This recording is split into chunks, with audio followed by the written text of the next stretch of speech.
My husband's girl best friend told me he's only with me because she was married, so I shattered her delusions and showed her exactly why he chose me to be his wife. My husband's best friend Lily pulled me aside at our anniversary party and destroyed my entire marriage with one conversation. She'd been drinking champagne all night, getting louder and touchier with my husband Jomar. I'd watched them laugh at inside jokes for 3 hours while I played hostess to 40 guests celebrating our 7th wedding anniversary. When I finally got a moment alone in the kitchen, she followed me, leaning against the counter with this strange smile. "You know you're just the consolation prize, right?" she said, swirling her glass. I asked what she meant. She laughed, not mean exactly, but pitying. Jomar proposed to me first, 8 years ago. We were together all through college and 2 years after. He had this whole elaborate plan at the botanical gardens with my favorite flowers everywhere. I said no because I was already engaged to Bradley. Jomar didn't know about Bradley. We'd been long distance and I never mentioned him because I loved having Jomar as my backup plan. She took another sip. He was absolutely destroyed. Cried for weeks. Then 3 months later, he met you at that conference and married you within a year. He needed someone, anyone, to prove he could be chosen. You were available and eager, that's all. I stood there holding a stack of dirty plates while she explained how she kept Jomar close all these years because she enjoyed knowing he still wanted what he couldn't have. How she'd test him sometimes, little touches and comments, and watch his eyes follow her across rooms. Bradley and I divorced last year, she continued. Jomar knows. He's been weird ever since, probably wondering if he made the wrong choice. Then she patted my shoulder and walked back to the party. I spent the next 2 weeks watching everything differently. Jomar did stare at Lily when she visited. He did text her constantly, more than he texted me. He kept a box of her college photos in his office drawer. When I brought up maybe seeing less of Lily, he got defensive, said I was being controlling and insecure. Said she was family to him and I needed to accept that. Fine. I started working late, stopped cooking his favorite meals, stopped asking about his day. He didn't notice for a month. When he finally asked if something was wrong, I said no, just busy with the new project at work. He seemed relieved not to discuss it further. 2 months passed like this. Then Lily started showing up more often. Sunday dinners, random Tuesday movie nights. She'd sit between us on the couch. She'd cook in our kitchen wearing tiny shorts and Jomar's old college sweatshirt. I said nothing. 3 months after the anniversary party, I came home early from a canceled meeting. Jomar's car was in the driveway next to Lily's. I walked in quietly. They were in the living room. Not touching, but sitting close on the floor going through photo albums. College photos. "Remember this?" Lily kept saying. "Remember that night? Remember when we thought we'd be together forever?" Jomar was smiling in a way I hadn't seen in years. Young, alive. Then Lily said, "I made a mistake choosing Bradley. We both know that now." Jomar didn't disagree. He just kept looking at the photos. That's when I walked in. They jumped apart like teenagers. I said I forgot some files and went to the office. 20 minutes later, Jomar knocked. "That wasn't what it looked like," he said. "We were just reminiscing." I nodded and kept working. "Lily's been going through a hard time since the divorce," he continued. "She needs friends right now." I said okay and turned back to my computer. He stood there for another minute, then left. The next morning, I called Lily's ex-husband, Bradley. Found him on LinkedIn, sent a message saying I needed to discuss something important about Lily and Jomar. He called me within an hour. Turns out Lily didn't choose Bradley over Jomar all those years ago. The truth was, Jomar had never proposed to Lily. They'd dated for maybe 6 months in college, nothing serious. Jomar broke up with her when he met someone else. Lily had been obsessed with Jomar, showed up at his apartment crying multiple times, threatened to hurt herself if he didn't take her back. Campus security got involved. After graduation, Jomar moved cities partly to get away from her. Bradley divorced Lily because she'd been stalking Jomar online for years, had a folder of photos of Jomar and me from social media, had been planning to break up our marriage since she found out we were engaged. "She's sick," Bradley said. I tried to get her help, but she refused. "Be careful." I sat in my car after Bradley's call ended, my hands gripping the steering wheel so hard my knuckles turned white. Everything Lily said at the anniversary party was a lie, but the truth Bradley just told me was somehow worse because it meant Jomar had been either blind or complicit for years. I couldn't go home yet. I couldn't face Jomar with this information burning in my chest, knowing he'd kept a stalker in our lives for 7 years. I started the car and drove to my sister Natalie's house across town, my mind replaying Bradley's words about the folder of photos, the journal, the threats. Natalie opened the door before I even knocked, took one look at my face and pulled me inside. I told her everything Bradley said about Lily's stalking, the threats to hurt herself, the obsession that drove him to divorce her, the fact that campus security got involved back in college. Natalie's face went from concerned to angry as I talked, and she called for her husband Dylan to come downstairs. Dylan worked in private investigation, and he sat down with us at the kitchen table while I repeated the whole story. He listened carefully, taking notes, asking specific questions about dates and incidents. He explained how stalkers operate, how they build elaborate fantasies and can't separate those fantasies from reality. He said the fact that Lily had kept this up for 8 years meant she was deeply committed to her delusion and wouldn't stop without serious intervention or legal consequences. Dylan pulled out his laptop and helped me create a detailed timeline of every interaction between Jomar and Lily over our 7 years of marriage. We started with when we got engaged and Lily suddenly reappeared in Jomar's life after years of no contact. Looking at it all written out, I saw patterns I'd dismissed as friendship, but now recognized as Lily systematically maintaining access to my husband. The Sunday dinners that became weekly. The texts that came at specific times every day. The way she always wore Jomar's old clothes when she visited. The photos she posted on social media that always included Jomar or our house. Dylan pointed out how she'd inserted herself into every major event in our marriage, always positioning herself as the most important person in Jomar's life besides me. By the time we finished, it was almost midnight. I finally drove home and found Jomar waiting up in the living room, his phone in his hand. He looked worried and asked where I'd been because I hadn't answered his texts. I sat down across from him and said I'd spoken with Bradley.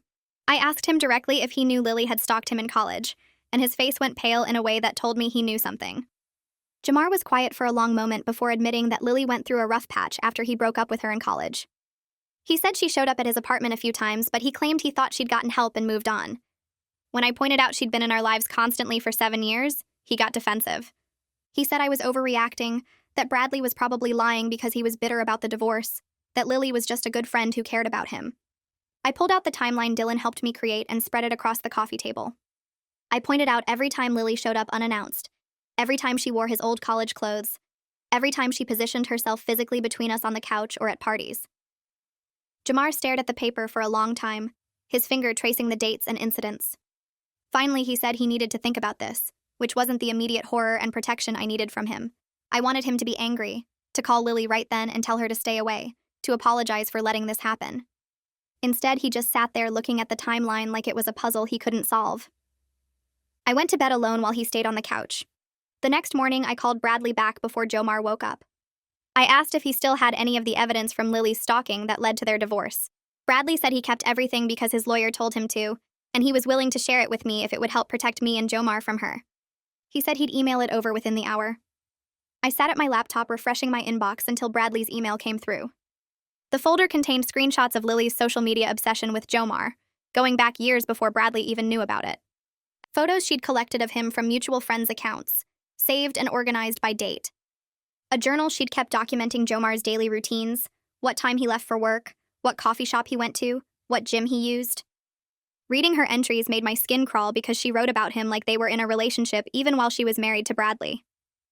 She described imaginary conversations they'd have, plans for their future together, how she was just waiting for the right time to make Jomar see they belonged together.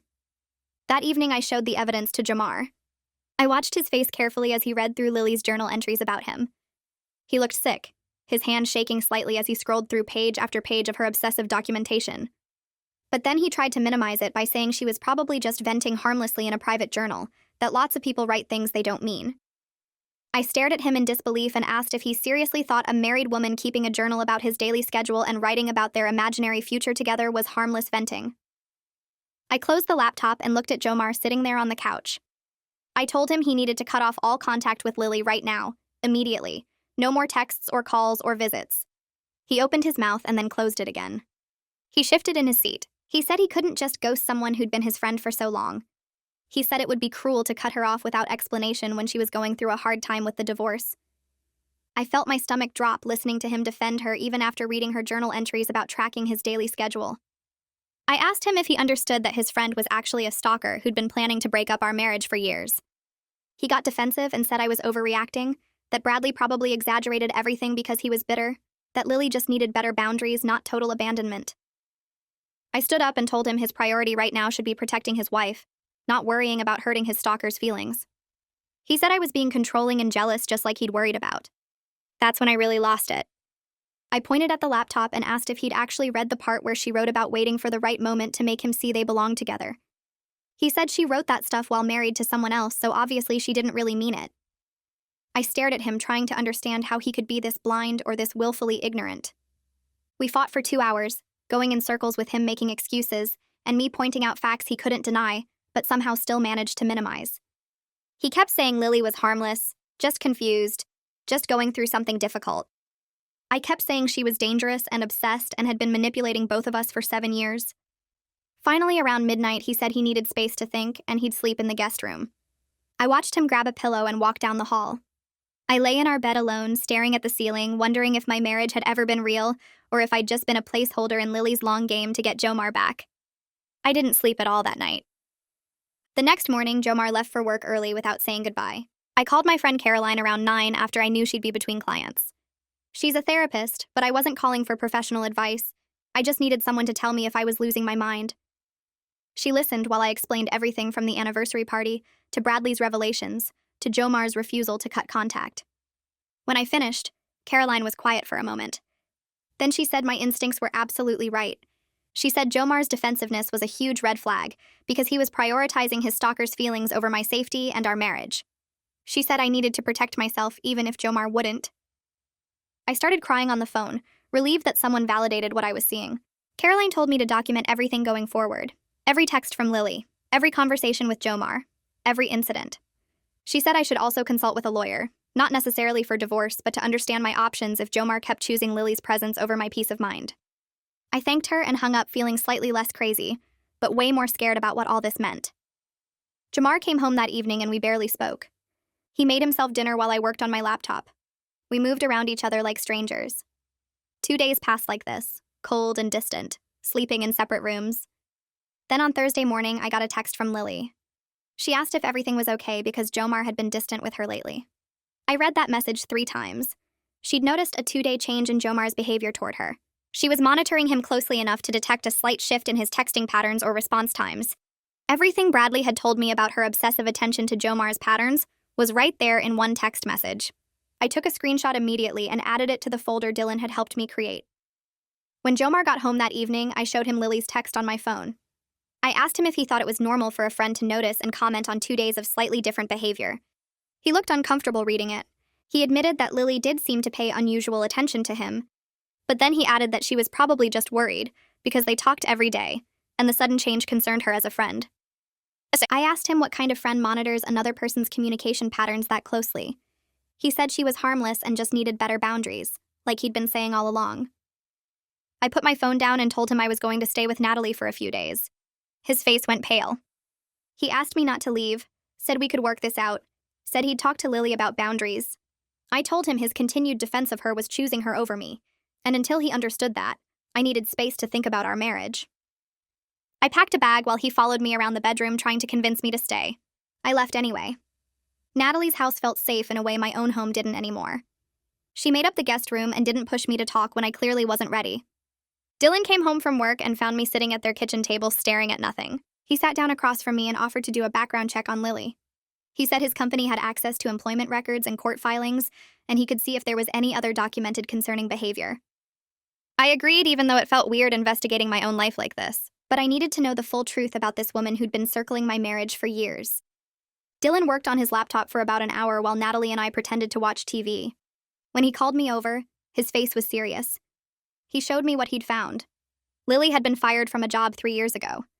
The termination paperwork cited inappropriate fixation and refusal to respect professional boundaries with a male coworker. There was no restraining order filed, but HR had documented multiple incidents of her showing up at his desk uninvited, texting him outside work hours, and making other employees uncomfortable with her attention toward him. Dylan printed everything out for me. I stared at the pages, seeing the same pattern Bradley had described, the same pattern I'd witnessed in my own marriage, now documented by a third party who had no reason to lie. I sent photos of the HR documentation to Jomar that night with no message attached. He called me immediately. I didn't answer. He texted saying we needed to talk. I texted back that he could read the documents and we'd talk when he was ready to actually see what was right in front of him. He couldn't dismiss this as Bradley being vindictive or me being jealous. This was Lily's employer documenting her obsessive behavior toward another man 3 years ago, proving this was who she was, not just some past phase she'd grown out of. Jamar called me 20 minutes later. His voice sounded different, smaller somehow, and he asked if we could meet to talk about everything. He said he'd been looking at the HR documents I sent, and he needed to explain some things he should have told me years ago. I agreed to meet him at a coffee shop halfway between Natalie's house and ours, neutral territory where neither of us had the advantage. I got there first and picked a table in the back corner where we could talk without being overheard. Jamar walked in looking like he hadn't slept, his shirt wrinkled and his hair uncombed. He sat down across from me and immediately started apologizing, saying he'd been thinking about Lily's behavior over the years, and he realized he'd been making excuses for things that weren't normal. He admitted he'd felt uncomfortable sometimes with how much attention she paid to him, how she'd show up places he mentioned going, how she remembered details about his life that even he forgot. But he'd convinced himself he was being arrogant to think she still had feelings for him after all these years, that he was imagining patterns that weren't really there. I asked him why he was finally seeing it now, and he pulled out his phone to show me Lily's texts. Since I'd left for Natalie's house 3 days ago, she'd sent him 17 messages asking what she did wrong and begging him to explain why he was pulling away from her. I scrolled through them and watched the tone shift from concerned friend to something desperate and possessive. The first few messages asked if he was okay and if our marriage was having problems. Then they got more intense, saying she could tell something was different in how he was acting toward her, and she deserved to know what changed. The most recent ones from this morning said she knew I was behind this, and she wouldn't let me destroy their friendship. I handed his phone back and asked him if he thought that sounded like normal friend behavior. He stared at the screen for a long moment before admitting it looked really bad when you read them all together like this. Jamar started scrolling through the messages again with fresh eyes, and I could see him recognizing the obsession in Lily's words, instead of dismissing them as concerned friendship. His phone buzzed with a new text while we were sitting there, and when he looked at it, his face went pale. Lily had sent another message saying she knew something was wrong and she deserved to know what was happening because they were too close for secrets. I watched Jomar read it and asked him if he understood now that this wasn't normal, that friends don't monitor each other's communication patterns this closely, or demand explanations for slight changes in behavior. He nodded slowly and said he wanted to cut off contact with Lily completely, but then he added that he thought he should do it gradually to let her down easy, because he was worried about how she'd react to a sudden cutoff. I felt my anger spike at his suggestion, and told him that gradual was exactly the kind of thinking that had enabled Lily's obsession for 8 years. I explained that people like Lily don't understand hints or gentle letdowns. They interpret any continued contact as hope that things can go back to normal. I said the only way to deal with someone who can't respect boundaries is a clean break with no room for negotiation or future contact. Jamar looked uncomfortable but said he didn't want to be cruel to someone who'd been his friend for so long, even if that friendship was built on her obsession. I pointed out that staying in contact with her was being cruel to me, his actual wife, and he needed to choose which relationship he wanted to protect. We spent another 20 minutes going back and forth before reaching a compromise. Jamar would send one clear message telling Lily their friendship needed to end, that he'd realized her feelings weren't platonic, and he needed to prioritize his marriage. He pulled up a new text and started typing while I watched over his shoulder. His first draft was full of apologetic language and explanations that left room for her to argue or negotiate. I made him delete the parts where he said he was sorry, and he hoped she understood, the phrases that implied this was a mutual decision they could discuss. I told him to make it clear this wasn't up for debate, that the friendship was over effective immediately. He retyped the message 3 times before I approved it, and then he stared at his phone for another minute before finally hitting send. Lily's response came within 2 minutes. Jomar's phone lit up with a text that filled the entire screen, and I watched his face as he read her calling him a liar. She said I'd poisoned him against her and she knew he didn't really want this. She threatened to tell everyone the truth about how Jomar had led her on for years, while using me as a placeholder until she was available again. Jomar looked shocked and started to respond, but another message came through before he could type anything. Then another. His phone kept buzzing with new texts, each one longer and more unhinged than the last. I took Jomar's phone from his shaking hands and read through Lily's messages as they continued to pour in. She cycled through anger and pleading and threats in the span of 5 minutes. She said she had proof that Jomar encouraged her feelings, that he'd told her he married me too quickly and regretted it, that he'd promised they'd be together once she left Bradley. She claimed she'd saved every text and email where Jomar complained about our marriage, and said he wished things had been different between them. She said she'd show everyone the evidence and they'd all see that I was the villain keeping Jomar trapped in a loveless marriage. I looked up from the phone and asked Jomar directly if any of what Lily was claiming was true. He swore immediately that he never said those things, never encouraged her, never promised her anything. But I could see guilt on his face about something, and when I pressed him harder, he admitted he sometimes complained about our marriage to Lily when we were fighting. He said he'd vent to her about arguments we had, or times when he felt like we weren't connecting, and he guessed she must have interpreted his complaints as him wanting out of our marriage. I felt something cold settle in my stomach as I realized what he was describing. He'd been using Lily as an emotional affair partner even if it never became physical. We spent the next hour sitting in that coffee shop going through every conversation Jomar could remember having with Lily about our marriage. He told me about the time he complained to her after we fought about his parents visiting, and she'd said he deserved someone who appreciated his family. He mentioned venting about our sex life during a rough patch, and Lily had said some people just weren't compatible in that way. Every example he gave showed him sharing intimate details of our problems with someone who was actively hoping we'd fail, feeding information to someone invested in our breakup. I realized he'd been giving Lily ammunition to use against our marriage for years, showing her exactly where our weak points were, so she could position herself as the better option. Jomar broke down crying right there in the coffee shop, his shoulders shaking as he said he never meant to betray me. He insisted he thought Lily was just a supportive friend who understood him, someone he could talk to when things got hard. I felt a weird mix of anger and pity watching him realize he'd been manipulated, but I also knew he'd chosen to confide in her instead of working on our marriage or seeing a real therapist. He'd picked the easy comfort of someone who told him what he wanted to hear over the hard work of actually fixing our problems. His phone kept buzzing with more messages from Lily, but neither of us looked at them anymore. We just sat there in silence while Jomar cried, and I tried to figure out if our marriage was something I even wanted to save, after learning he'd been emotionally cheating on me for years, with a woman obsessed with destroying us. We left the coffee shop around 4 in the afternoon and drove home separately because I needed space from Jomar, even though we were heading to the same place. His phone rang the entire drive home, and I watched in my rearview mirror as he kept declining the calls while gripping his steering wheel. When we pulled into our driveway, his phone had 17 missed calls from Lily, and the voicemails started playing automatically through his car speakers loud enough that I heard them from my own car. Her voice got louder and more frantic with each message, saying she knew I was poisoning him against her and she wouldn't let me destroy their connection. She called him her soulmate, said I was keeping him prisoner in a loveless marriage, and that she'd fight for him no matter what I tried to do. The last voicemail was her crying and begging him to just talk to her for 5 minutes, so she could explain everything. Jomar sat in his car staring at his phone screen like he didn't recognize it, and I walked over and knocked on his window. He looked up at me with red eyes and unlocked the doors so I could slide into the passenger seat. I took his phone from his shaking hands and opened the recording app Dylan had helped me install earlier that week. Then I played back through all of Lily's voicemails while the app captured everything. Jomar listened to her voice cycle through anger and pleading and threats, and I watched his face change as he finally heard how she really sounded when she wasn't performing the role of casual friend. She said things in those messages that no friend would ever say, claiming Jomar had promised her they'd be together once she left Bradley, insisting she'd saved every text where he complained about me, and wished things had been different between them. Jomar kept shaking his head and saying he never promised her anything, never encouraged her feelings, but I could see him recognizing the obsession that everyone else had been trying to show him for weeks now. His hands trembled as he scrolled through the text messages she'd sent during our coffee shop conversation, watching the pattern of her desperation play out in real time. I saved everything to the cloud like Dylan instructed and forwarded copies to my own phone, building the case for harassment that we both knew was coming. Jomar looked sick as he read through message after message where Lily swung between love-bombing him with memories of college and vicious attacks on me, calling me controlling and abusive and saying I'd manipulated him into cutting her off. That evening around 7, we were sitting in the living room trying to figure out our next steps when the doorbell rang 3 times in quick succession, followed by loud knocking. Jomar jumped up to answer it, but I grabbed his arm and pulled him back down, looking through the window to see Lily pacing on our front porch.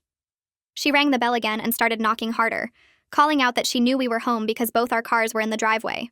Jomar stood frozen watching her through the curtain while she pressed her face against the window trying to see inside, and I pulled out my phone to call the police. Lily started yelling through the door that she deserved an explanation for why Jomar was abandoning her after everything they'd been through together, saying she'd been there for him through his worst times, and he owed her at least a conversation. Her voice got louder as she pounded on the door, and I gave our address to the emergency operator, explaining that someone was refusing to leave our property after being told the friendship was over.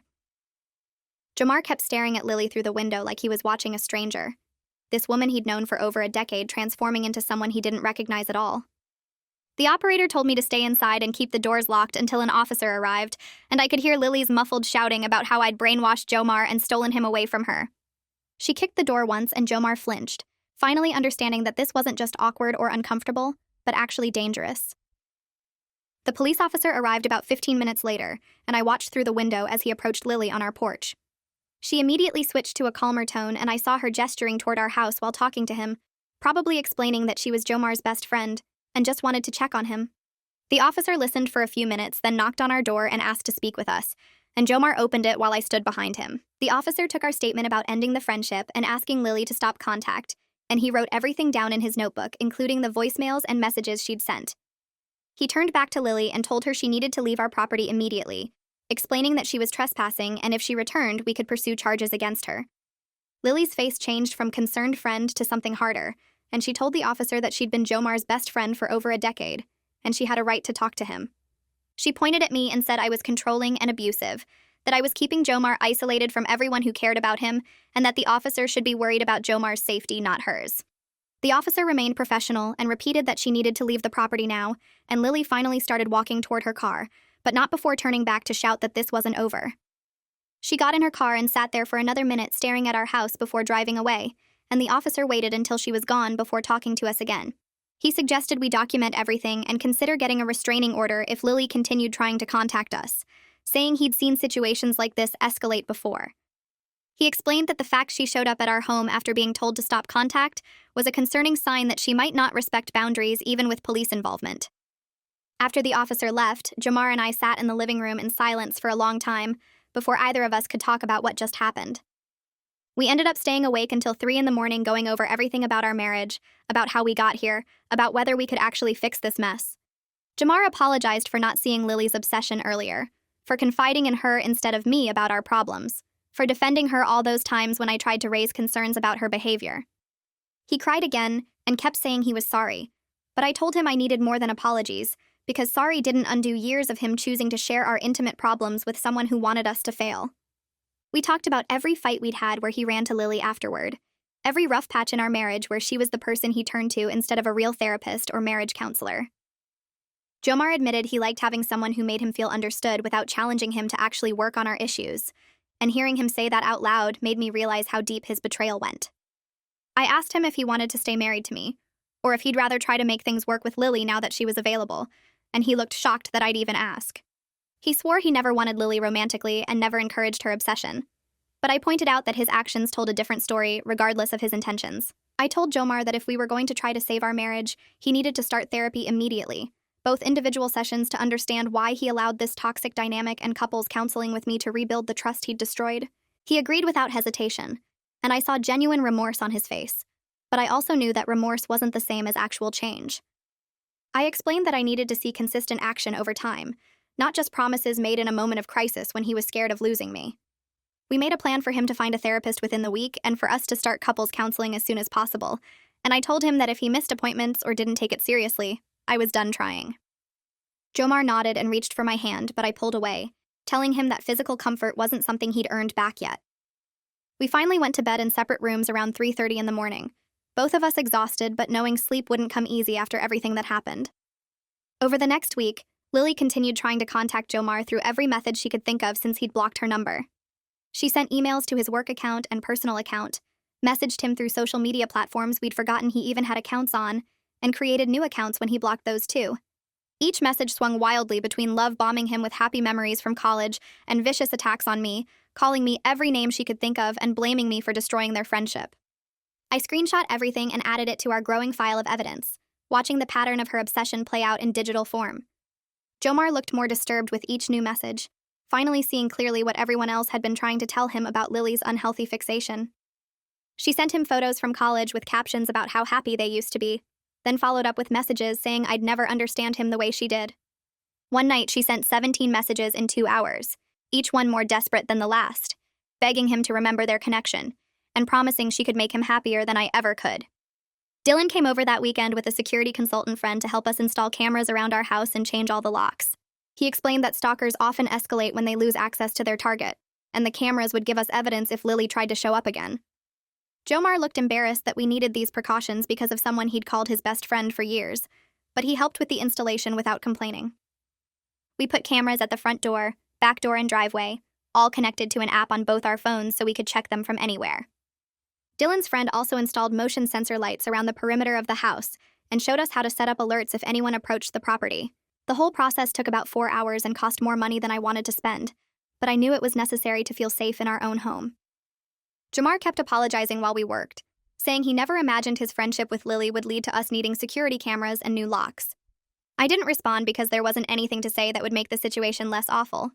The next morning, I woke up to texts from 3 different people asking if Jamar and I were okay, because Lily had posted something weird on Facebook. I checked her profile and saw a long post about fake friends and people who stab you in the back after you give them everything. She didn't name us, but everyone who knew about their friendship would understand who she meant.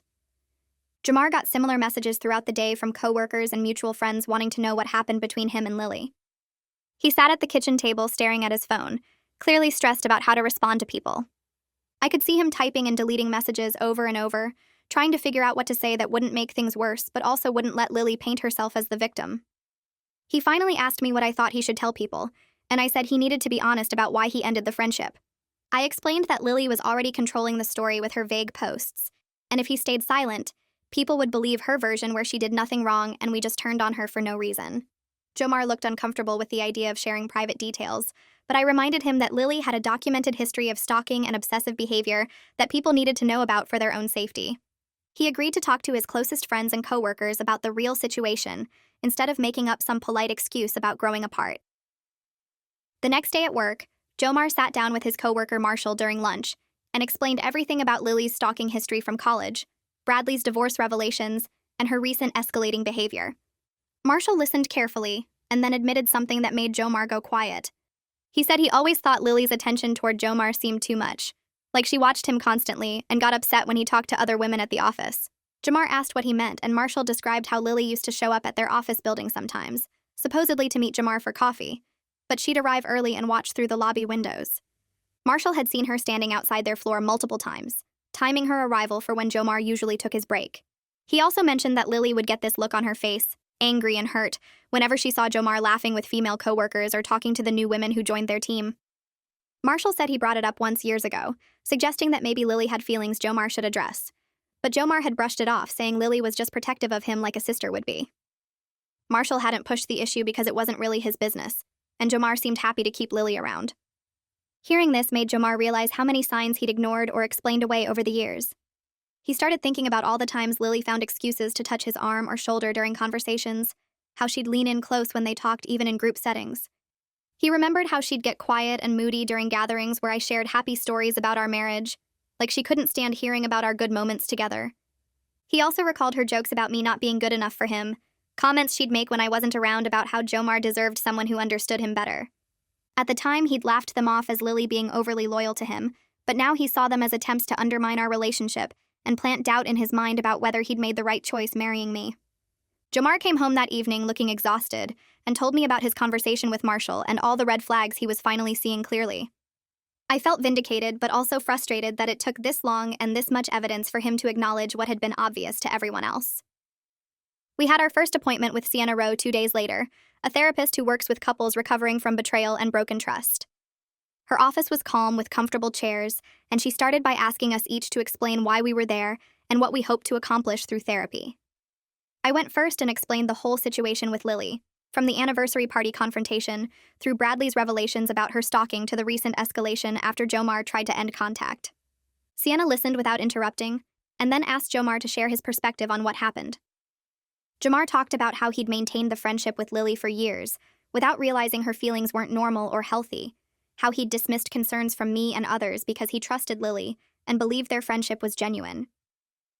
Sienna asked him some tough questions about why he kept confiding in Lily about our marriage problems, instead of working through them with me or seeking professional help. She also asked about the emotional needs Lily was meeting that I apparently wasn't, which made Jomar uncomfortable, but he tried to answer honestly. He admitted that Lily made him feel important and admired in ways that felt good, especially during times when our marriage was struggling, and he felt like he was failing as a husband.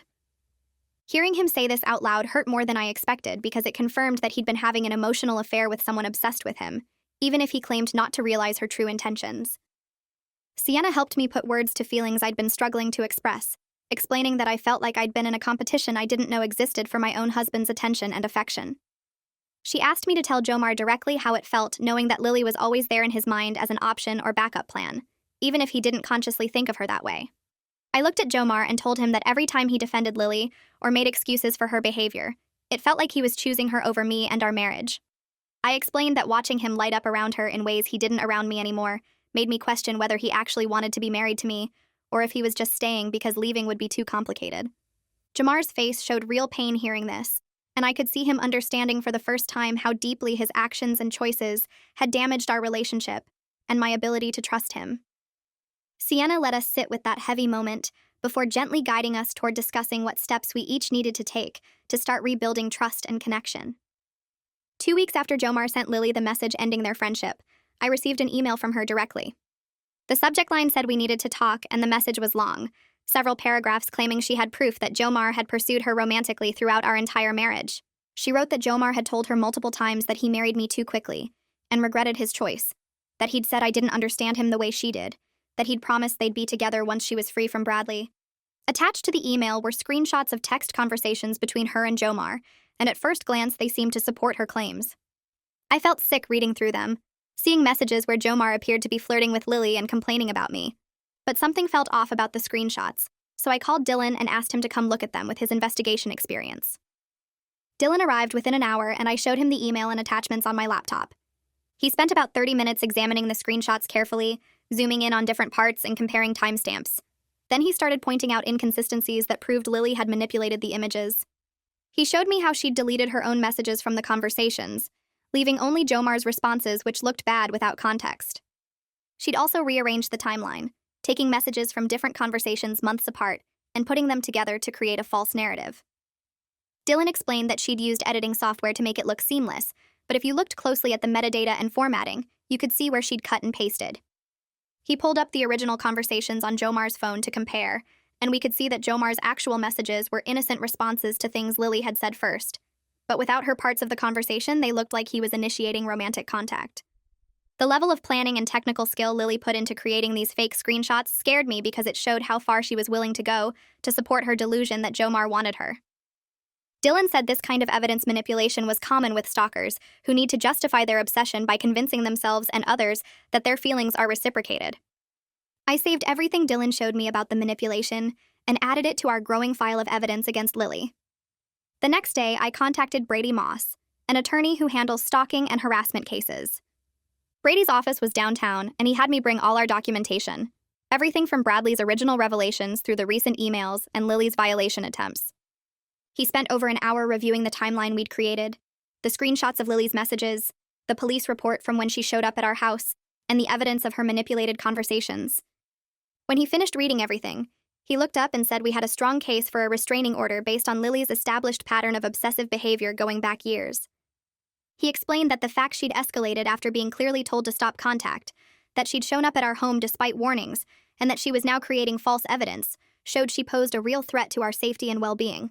Brady said he could file for a temporary restraining order immediately, and we'd have a court hearing within a few weeks to make it permanent.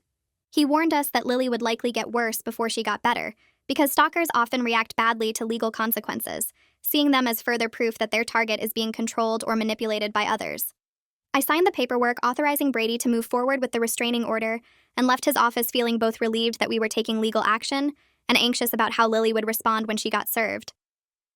Brady filed the paperwork for a temporary restraining order the next morning and called me that afternoon to say Lily had been served at her apartment. The process server reported she'd tried to refuse the papers at first, claiming they had the wrong person, but eventually took them after he explained he'd just keep coming back. The court date for the permanent restraining order was set for 3 weeks out, which felt like forever when I thought about Lily having that much time to react. Brady warned me on that call that stalkers often get worse when faced with legal consequences because they see restraining orders as proof their target is being controlled or manipulated by others. He told me to document everything, save every message or call and contact police immediately if Lily showed up anywhere near us. I felt sick thinking about 3 more weeks of waiting and wondering what Lily would do next. Jamar and I spent that evening going over safety protocols Dylan had helped us establish, making sure our security cameras were working and our doors stayed locked. 2 days later, Jomar got a message on social media from an account he didn't recognize with a profile picture of a random landscape photo. The message said Lily just wanted to explain her side before the court hearing, that she deserved a chance to tell her story, that Jomar owed her at least that much after all their years of friendship. Jomar showed me immediately, and we both recognized Lily's writing style in the desperate tone and the way she phrased things. She'd created a fake account to get around the temporary restraining order that specifically said no contact direct or indirect. I took screenshots of everything while Jomar blocked the account, and then I called Brady to report the violation. Brady sounded almost pleased when I told him what happened, explaining that violations this quick after a restraining order is issued actually strengthen our case significantly. He said judges take restraining order violations very seriously, especially when they happen within days of the order being served, because it demonstrates the person is unlikely to comply without serious legal consequences. Brady filed the violation documentation with the court that same day, adding it to our growing case file against Lily. The violation gave me a weird mix of relief and fear, because it proved we needed the restraining order, but also showed Lily wasn't going to respect boundaries even when legally ordered. That weekend, Jomar's parents called after hearing about the restraining order through mutual friends who'd seen Lily posting vague things on social media about betrayal and legal abuse. His mom sounded confused and worried, saying they'd always thought Lily was such a nice girl and a good friend to Jomar. I could hear Jomar's voice get shaky as he explained the whole situation to them on speakerphone, telling them about Lily's stalking history from college, her obsession that Bradley documented during their divorce, her recent escalation after Jomar tried to end the friendship. He finally said clearly what he'd been avoiding for weeks, that Lily was never really his friend, but someone obsessed with him who manipulated her way into our lives, and his parents had unknowingly helped her maintain that access. His mom went quiet for a long minute after Jomar finished explaining everything. Then she apologized for encouraging Jomar to keep Lily close over the years, for inviting her to family events, for telling Jomar he was lucky to have such a devoted friend. She said she'd noticed Lily seemed a bit clingy and possessive, but she thought it was harmless, just Lily being affectionate with someone she'd known so long. Jomar's dad added that he felt guilty for not seeing the signs, and for making Jomar feel like cutting off Lily would be cruel or ungrateful. They promised to support us completely through the court process, and to stop any contact with Lily if she tried reaching out to them. The 3 weeks until the court hearing crawled by with no further contact from Lily, which somehow felt more ominous than her previous constant presence. The morning of the hearing, I put on a conservative dress and Jomar wore a suit, both of us trying to look as credible and stable as possible. Brady met us outside the courtroom and reviewed what would happen, who might testify, what questions the judge might ask. Then we walked in, and I saw Lily sitting at a table with her own lawyer, wearing a soft pink sweater and looking small and sad like she was the victim in all this. Her lawyer was a woman in her 50s who kept patting Lily's hand and shooting angry looks at Jomar and me. When the hearing started, Lily's lawyer tried to paint her as a heartbroken friend who'd been abandoned without explanation by someone she cared about deeply. She claimed Jomar had led Lily on for years with inappropriate attention and intimate conversations, making Lily believe they had a special connection beyond friendship. Then her lawyer said I was an abusive and controlling spouse who was isolating Jomar from his support system and manipulating him against people who genuinely cared about him. I felt my face get hot listening to these lies, but Brady had prepared me for this strategy. Brady presented our evidence methodically, starting with Bradley's testimony about Lily's behavior during their marriage. Bradley walked to the witness stand looking nervous but determined, and he brought a thick folder of documentation from their divorce proceedings. He described finding Lily's folder of Jomar photos, hundreds of images saved from social media going back years. He explained about the journal where Lily tracked Jomar's movements and routines, writing entries like they were in a relationship even while she was married to Bradley. The judge listened carefully, asking Bradley specific questions about dates and details, and I watched Lily's lawyer realize their victim narrative was falling apart. Bradley's voice stayed steady as he explained that Lily's obsession with Jomar was the primary reason he filed for divorce, that he'd tried to get her help, but she refused to acknowledge her behavior was problematic. When Brady showed the judge Lily's recent messages and the fake social media account she'd created to violate the temporary restraining order, I saw the judge's expression harden. He looked at Lily and asked her directly why she'd contacted Jomar after being legally ordered not to, and she started crying, saying she just wanted closure and didn't think one message counted as real contact. The judge granted a 3-year restraining order without much deliberation after that. He told Lily that her behavior showed a clear pattern of obsessive fixation that required serious intervention and consequences. He ordered her to stay at least 500 feet away from both of us, from our home and from Jomar's workplace, with absolutely no contact, direct or indirect, through any means. Lily started crying harder, telling the judge he didn't understand that she and Jomar had a special connection that went back years, that I'd manipulated everyone against her by lying about her intentions. The judge's face got stern, and he warned Lily that any violation of this order would result in immediate arrest and criminal charges, that her behavior in court was only confirming his decision to grant the restraining order. Lily's lawyer had to physically guide her out of the courtroom while she kept looking back at Jomar with tears streaming down her face. Walking out of the courthouse into the bright afternoon sun, I felt relieved that we finally had legal protection, but not victorious because I knew a piece of paper wouldn't magically fix Lily's obsession with my husband. Jomar held my hand tight as we walked to the parking lot, and he said he was sorry for all of it, for not seeing the truth about Lily sooner, for putting me through months of fear and doubt, for letting someone dangerous stay in our lives so long. I believed he meant the apology, even though sorry didn't undo the damage or erase the months of manipulation we'd endured. The weeks that followed the courthouse hearing felt like learning to live in a different house, even though we never moved. Jomar called a security company the next day, and 2 technicians spent an afternoon installing cameras around our property. Front door, back door, driveway, all the angles where someone could approach without us knowing. I watched the feeds on my phone that first night, checking them every 20 minutes until Jomar gently took my phone and reminded me that constant checking wouldn't make us safer, just more scared. We started going to therapy every Thursday evening with Sienna, sitting on her comfortable couch that somehow made hard conversations slightly easier to have. Jomar began telling me everything without me having to ask, texting me when he left work, calling if he'd be 10 minutes late, showing me his phone when it buzzed even though I didn't request it. Some days his transparency felt suffocating because it reminded me why we needed it in the first place, but other days I appreciated seeing him actually try to rebuild what he'd broken. Natalie called me every few days just to check in, sometimes talking about normal sister stuff and sometimes letting me vent about how angry I still felt, even though Jomar was doing everything right now. She reminded me that healing wasn't linear, that some days I'd feel okay, and other days I'd want to scream, and both reactions were valid after what I'd been through. Caroline met me for coffee twice a week, listening to me process the weird mix of loving Jomar while also being furious at him for not protecting our marriage sooner. She never told me what to do, just sat with me in the mess of it all, which helped more than advice would have. During one therapy session, Sienna asked us to practice a communication exercise where we had to express difficult feelings without getting defensive or shutting down. Jomar went first, admitting he felt pressure to be perfect in our marriage, like any mistake or bad mood would prove he wasn't good enough. So Lily's constant admiration felt easier than facing his own insecurities with me. I listened without interrupting like Sienna instructed, even though part of me wanted to point out that his discomfort didn't excuse confiding in someone obsessed with him. When my turn came, I told Jomar that I sometimes shut down during fights instead of working through them because conflict scared me, and that distance I created gave Lily space to insert herself as his emotional support. Sienna nodded and said this honesty was necessary even though it hurt, that we both contributed to the cracks Lily exploited, which didn't make Lily's behavior okay but helped us understand how to build something stronger. The work felt exhausting, sitting in that office every week picking apart our marriage and our individual issues, but slowly I started seeing small changes in how we talked to each other at home.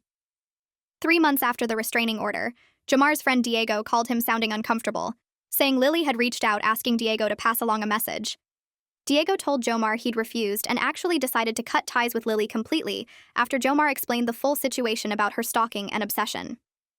Jomar immediately called Brady to report the attempted contact, and Brady documented it as another violation of the restraining order's terms about indirect contact through third parties. The police contacted Lily with a warning that any further attempts would result in her arrest, and Brady said this violation actually helped our case by showing she couldn't follow court orders even with legal consequences hanging over her. Dylan's security consultant friend reminded us to stay alert because stalkers with obsessive patterns rarely give up completely. They just get quieter and wait for perceived opportunities. Our 8th anniversary arrived on a random Tuesday, and instead of throwing a party like last year, Jomar and I stayed home and ordered takeout from our favorite restaurant. We sat on the couch eating pasta and talking about how different this year felt from last year's celebration, where Lily had pulled me aside and started this whole nightmare. Jomar handed me an envelope after dinner, and inside was a letter he'd written in therapy about his commitment to our marriage and his understanding of how badly he'd failed me by not seeing Lily's manipulation sooner. I cried reading his words about taking responsibility without making excuses, about recognizing that his actions hurt me regardless of his intentions, about promising to do better every single day even when it was hard. We weren't back to where we were before all this happened, and honestly we never would be, because that version of our marriage was built on false foundations where Jomar had inappropriate boundaries, and I avoided difficult conversations.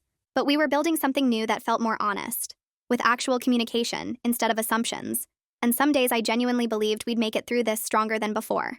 I started seeing my own therapist separately from our couples sessions, a woman named Dr.